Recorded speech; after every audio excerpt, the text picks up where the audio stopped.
What do you believe in? When I was 10 years old, I believed in symbols and logos. I believed they had the power to knock me off my feet. And quite literally, it did. Let me take you back to a memory 6 years ago in New York City's very own Times Square.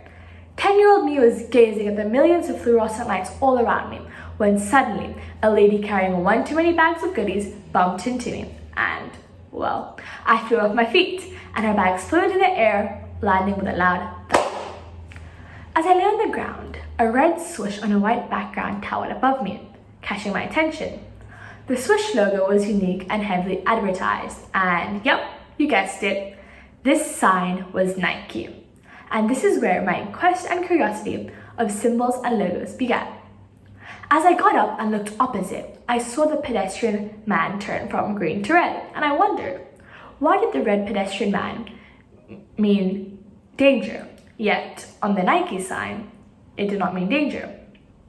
And why does the green man mean it's safe and one can cross? I quickly got up and walked into the overcrowded Nike store, contrasting to the almost empty and unbranded store on the left, which didn't have a soul inside. Again, this was branding and symbols at play influencing the human mind. As I grew, my mind began to get more curious about these associations and symbols. These logos and brands impact us so much. In fact, it has been psychologically proven by Kramer in 2007 when she and her team studied the effects of fast food branding on young children's taste preferences. She used 5 identical food items and packaged 4 in McDonald's branding, whilst one was packaged in white, unbranded. The food products in McDonald's packaging were preferred rather than the food in a plain white bag. Using these results, we can understand that when we tell someone a bag is from a popular or well-known brand, they will like it more. This is because you have certain associations with these brands, such as memories of you eating from this brand and enjoying the food. So you're more likely to pick the brand you have a history with, as you're happy with their products. I mean, how can you judge these children from the study? So much background and history is associated with McDonald's. There's just too much. Now, take a look at this acrylic nail.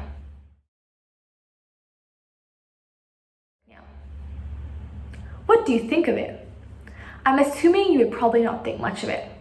Some may argue that it symbolizes class because typically those with acrylic nails would not be involved in manual labor. Others may associate acrylic nails with a personal memory. But in general, you probably would not want to buy one piece of an acrylic nail because, well, what could you do with it? Well, what if I told you that this fake fingernail is worth $12,000 US? Yeah, really. Most of you will immediately have much more respect for this nail and like it more.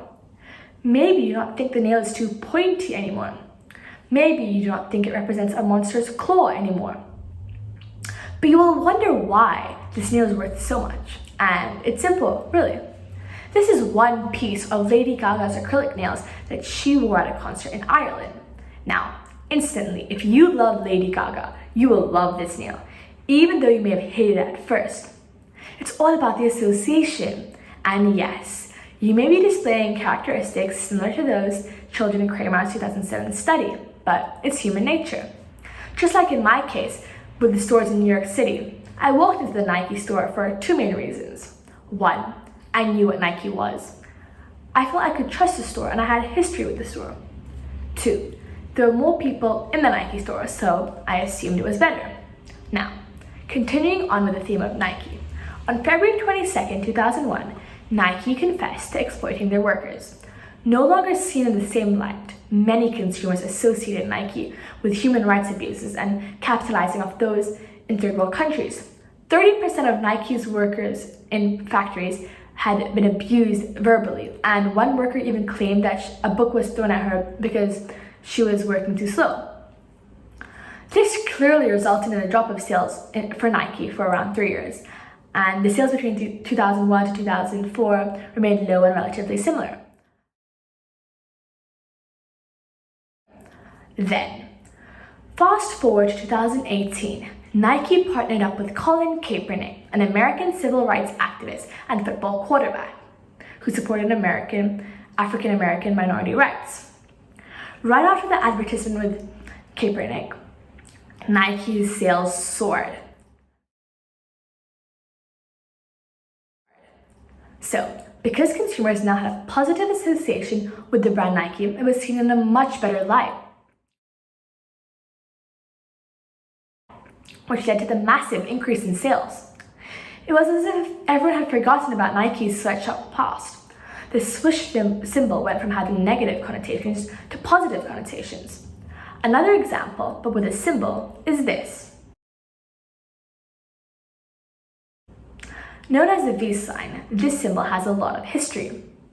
When the palm is facing towards the person holding up the sign, it's seen as an obscene expression. However, when the back of the hand is towards the sign like this, then it's known as the victory symbol. This was introduced in January 1941. But 20 years later, in the Vietnam War, the V sign was adopted as a symbol of peace. However, over time, this has changed.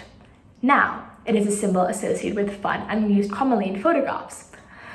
This is especially prevalent in East Asia, where the gesture is associated with cuteness. So, why have I told you all of this? Well, I want you to truly think about what you associate each individual and brand and symbol with. And be wary of your own brand, which is arguably the most important brand in the world. What do you present to the world, and are you satisfied with it? Because it isn't so easy to change unless you're already a multinational corporation.